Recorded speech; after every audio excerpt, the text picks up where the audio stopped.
जमी उलमा कराम, हुफ़ाज़ इज़ाम, इमाम मसाजिद और हाज़रीन मजलिस, अल्हम्दुलिल्लाह शुरू दिन से मदरसा एजाजुल उलूम कौम व मिल्लत की दीनी लाइन से मुकम्मल रहबरी और मुकम्मल रहनुमाई की फिक्र और कोशिश कर रहा है। यहाँ के बुजुर्गों की कुर्बानी का समरा है कि अल्हम्दुलिल्लाह आज ये इदारा बाफैज़ और समर आवर दरख्त बन चुका है।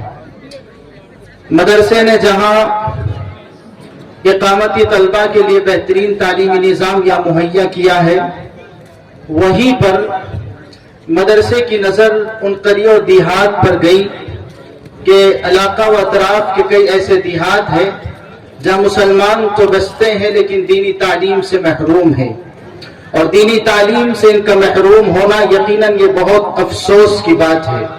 चूँकि हमारे बुजुर्गों ने सच कहा कि जिस सरजमीन पर बारिश नाजिल नहीं होती वहाँ की फसलें खराब हो जाती है, और जिन बस्तियों और इलाकों के अंदर दीनी तालीम का निज़ाम नहीं होता वो इलाके की नस्लें तबाह और बर्बाद हो जाती है।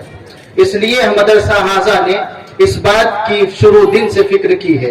अल्हम्दुलिल्लाह 2007 से मदरसा एजाजुल उलूम इलाक़े और अतराफ व अकनाफ के करीब देहात के अंदर बेहतरीन मकातिब का निज़ाम जारी किया हुआ है।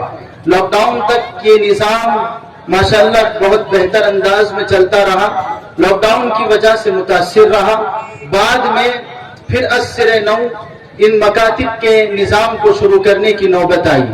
इसलिए मदरसे ने शव्वाल के शुरू अय्याम में इसकी फिक्र की, मशवरा हुआ और अल्हम्दुलिल्लाह मेहनत हुई। यहाँ के असातिज़ा इकराम ने करियर और देहात का सफर किया। अभी हमदिही ताला आज मदरसे के मकातिब की तादाद 93 मकातिब तक पहुंच चुकी है। 93 गांव, देहात और करियों के अंदर अल्हम्दुलिल्लाह ये इदारा मकातिब की मेहनत कर रहा है। और सिर्फ नौनिहाला ने मिल्लत के ऊपर ही इनकी इस इदारे की फिक्र नहीं है, बल्कि बहुत बड़ा तबका ऐसा है जिनके बचपन के जमाने के अंदर दीनी तालीम का कोई खास निज़ाम नहीं था, तजवीद के पढ़ने पढ़ाने वाले नहीं थे, या किसी गफलत की वजह से वो दीनी तालीम को हासिल नहीं कर सके थे। लेकिन आज दावत व तबलीग की मुबारक मेहनत के जरिए से उनके अंदर वो उम्मीदें जागी और उनके भी दिल में अरमान उठे कि आज हमने जरूर दीनी इल्म को हासिल करना चाहिए, लेकिन कोई खास निज़ाम न होने की वजह से मायूसी उनके साथ रही। तो ऐसे देहात जहां हमारे मकातिब चल रहे हैं, अब उन देहातों में इस बात की भी फिक्र हुई कि जो बड़ी उम्र की मस्तूरात है या वो बच्चियां जिन्होंने बचपन के जमाने में दीनी तालीम सीख ली थी लेकिन बेशऊरी का जमाना था और वो बेशऊरी के जमाने में वो तालीम पर वो अमल नहीं कर सकी या भूल गई, उनके लिए बालिगान मस्तूरात के मकातिब का क़ियाम अमल में लाया गया। अल्हम्दुलिल्लाह 9 बालिगान मस्तूरात के मकातिब भी कायम हो चुके हैं और 93 जो मकातिब चलते उसमें आज की तादाद तलबा की 5318 है। और अब तक इन मकातिब से फारिग होने वाले और नाजरा मुकम्मल करने वालों की तादाद 1907 है। और इमसाल इन मकातिब के जरिए से जिन बच्चों ने दीन की जरूरियात की तालीम हासिल की, नाजरा कुरान मुकम्मल किया, उनकी तादाद 203 है। इसी तरह मस्तूरात मकातिब में वो मस्तूरात दाखिल हुई जिन्होंने बचपन में इल्म हासिल नहीं कर सके थे, लिहाजा वो अब दाखिला लेकर के एक साल में माशाअल्लाह 24 मस्तूरात ने नाज़रा कुरान मुकम्मल किया और दुनिया की बुनियादी तालीम भी उन्होंने हासिल की। इसी तरह मदरसे की एक फिक्र ये भी है कि जहाँ बालिगान मस्तूरात का मकतब हो वहीं पर बालिगान मर्दों का मकतब भी हो। बहुत से लोग दावत और तबलीग के रास्ते से आकर के एक तमन्ना रखते हैं कि हम भी कुरान को मुकम्मल करें, इसलिए हमारे असातिज़ा को इसकी तरगीब दी गई। माशाअल्लाह चंद महीनों के अंदर 7 मकातिब की बुनियाद हुई और इन 7 मकातिब में चंद महीनों में 11 ऐसी बड़ी उम्र के लोग जिन्होंने नाज़िर कुरान को मुकम्मल किया। इसी तरह मदरसा हाजा की तरफ से जो मकातिब चलाए जाते हैं वहाँ के असातिज़ा की मुकम्मल तालीमी एतबार से रहबरी होती है। हर महीने मदरसे से विजिटर हजरात पहुँचते हैं और एक महीने में असातिज़ा ने क्या पढ़ाया, क्या तरक्की हुई, इस मकतब को किस चीज की जरूरत है और वहाँ कौन सी कमी कोताही हो रही, इसकी फिक्र होती है। हर महीने की विजिट ہمارے سرپرست محترم کی خدمت میں پیش کی جاتی ہے۔ اسی طرح جو مکاتب چل رہے ہیں ہر مہینے ان کو بطور ہدیے کے تھوڑا سا مشاہرہ مدرسے کی طرف سے دیا جاتا ہے۔ 1500 2000 سے شروعات ہوتی ہے، جہاں زیادہ ضرورت ہوتی ہے وہ 5000 تک 6000 روپے کی بھی رقم دی جاتی ہے۔ ماشاءاللہ ایک ماہ کا خرچ مکاتب کی تنخواہ کا 1,90,000 روپے ہے۔ اسی طرح مسابقات کی سال میں 2 مرتبہ ترتیب ہوتی ہے۔ بعد رمضان کی ایک فکر یہ کی جا رہی ہے کہ فرقہ ضالہ اور فرقہ باطلہ، رد شکیلیت اور رد گوہر شاہیت اور قادیانیت پر بھی ان طلباء پر محنت ہو، اس کے لیے کوئی مقابلوں کا انعقاد ہو، اس کے تعلق سے بھی الحمدللہ فکر کی جا رہی ہے۔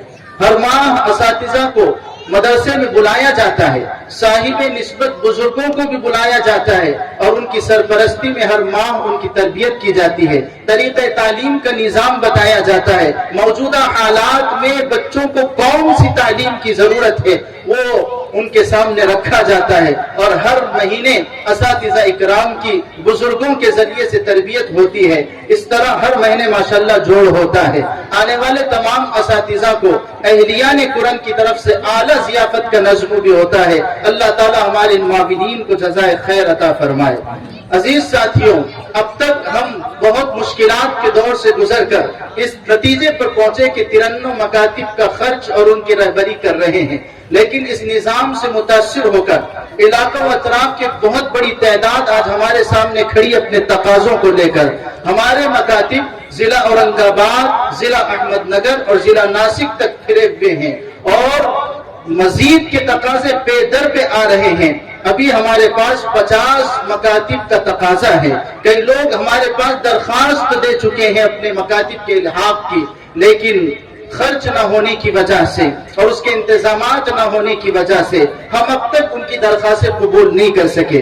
اس لیے سامعین اعظام سے خصوصی گزارش ہے کہ اللہ نے آپ کو جو مال دیا ہوا ہے اس کا ایک وافر حصہ قوم و ملت کی تعلیم کے اوپر خرچ کرے، اپنے اپنے مرحومین کے نام سے ایک مکتب کو ہم جاری کریں۔ ہم نے ان سے وعدہ کیا ہے کہ اہل خیر حضرات آئیں گے، اگر وہ مکاتب کے تقاضے لیتے ہیں تو ہم آپ کے مکتب کا الحاق کریں گے۔ 50 مکاتب کی لسٹ ہمارے سامنے ہے، اس لیے مجمع سے گزارش ہے کہ اجلاس کے ختم پر مکاتب کے ذمہ دار مولانا محفوظ الرحمان صاحب، مفتی جابر صاحب، معاشفاق صاحب کے پاس اپنے نام لکھا ہے اور ایک ایک مکتب کے تقاضے کو قبول کرے۔ 1500 2000 3000 روپے ہر ماہ ایک مکتب کو دینا ہوتا ہے۔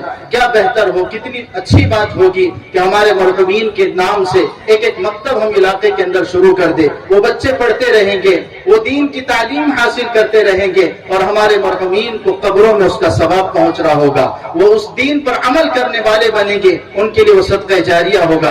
اپنی طرف سے اپنے اہل خانہ کی طرف سے مکاتب شروع کرے، ہمارے لیے یہ مرنے کے بعد صدقہ جاریہ ہوگا، روزی روٹی میں برکت کا باعث ہوگا۔ اس لیے میں تمام مجمع سے گزارش کرتا ہوں ہمارے مدرسے کے ذمہ داران کی خدمت میں پہنچ کر مکاتب کی ذمہ داریوں کو قبول کریں۔ اسی طرح ہم شکر گزار ہیں مدرسہ حاضہ کے ٹرسٹیان کا کہ جنہوں نے ہر لمحے ہماری اس معاملے میں اعانت کی، اور اتنا بڑا جو خرچ درکار ہوتا ہے مدرسہ حاضہ کے ٹرسٹیان اور علاقے کے اہل خیر ساتھی ہر دم قدم پہ ہمارے ساتھ ہوتے ہیں، اور جب بھی جیسی جو آواز مکاتب کے لائن سے دی جاتی ہے وہ اس پر لبیک کہتے، کبھی ہمیں اکیلے پن کا احساس نہیں ہونے دیتے۔ جب بھی جیسے تقاضے ہوتے بڑھ چڑھ کر وہ اس میں حصہ لیتے ہیں، ہم ان کے حق میں دعا گو ہے۔ اللہ رب العزت انہیں بھی اجر عظیم عطا فرمائے۔ وآخر دعوانا الحمدللہ۔